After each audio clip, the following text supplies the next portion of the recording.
Robo-advisors promise to manage your money for you, automatically, professionally, with no effort on your part. But over 30 years, the small management fee they charge can quietly compound into tens of thousands of dollars in lost gains. By the end of this video, you'll know exactly when a robo-advisor is worth it and when you'd be better off with a basic index fund. Robo-advisors now manage over $700 billion in American assets. Vanguard Digital, Schwab Intelligent Portfolios, Wealthfront, Betterment and Fidelity Go leading the field.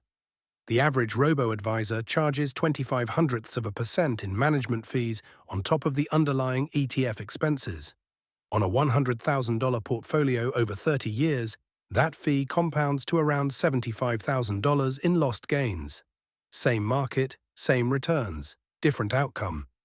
What a robo-advisor actually does for you. Number 1, asks risk tolerance and goal questions, then automatically picks an asset allocation. Number 2, buys a portfolio of low-cost ETFs based on that allocation. Number 3, automatically rebalances your portfolio when it drifts off target. Number 4, automatically does tax loss harvesting in taxable accounts, which can save 0.3 to 1% per year in tax drag. The job is real, but so is the cost. Robo-advisor versus DIY index fund.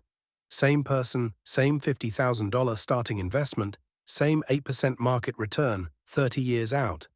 Robo-advisor charges 0.25% annual management fee on top of the underlying ETF expense. After 30 years, about $445,000 in your account.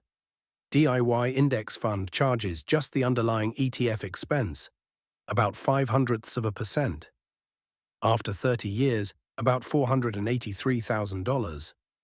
Difference, about $38,000 over 30 years. Robo-advisor wins on convenience, auto-rebalancing, and tax loss harvesting. DIY wins on cost. The right answer depends on which one matters more to you. Here's what the major platforms actually charge. Schwab Intelligent Portfolios, 0% management fee, but with a forced cash allocation that drags returns. Vanguard Digital Advisor, 0.02%. Wealthfront and Betterment, both 0.25%. Betterment Premium with Certified Financial Planner Access, 0.65. And just for comparison, a basic DIY index fund at 0.05%. The fee gap is huge.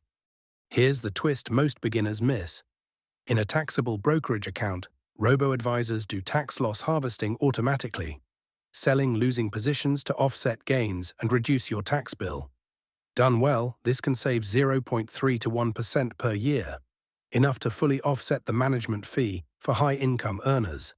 In a Roth IRA or 401k, tax loss harvesting doesn't apply. There's no tax bill to offset, so the math flips. The robo's fee becomes pure cost with no benefit. When does each one win? Use a robo-advisor if you have a taxable brokerage account where tax loss harvesting saves you money. You hate spending time managing investments. You don't trust yourself to rebalance during a market crash. Or you're brand new to investing and need the structure. Use a DIY index fund if your money is in a 401k or IRA where TLH doesn't help. You're willing to spend 30 minutes a year rebalancing. You want the lowest possible fees. Or you want full control over what you own. For most beginners building up a Roth IRA, DIY index funds win clearly. Robo-advisors aren't a scam. They're a real service with a real cost. For taxable accounts, the tax loss harvesting often justifies the fee. For retirement accounts, basic index funds usually win on cost. Pick the structure that matches your account. Don't pay for convenience you don't need.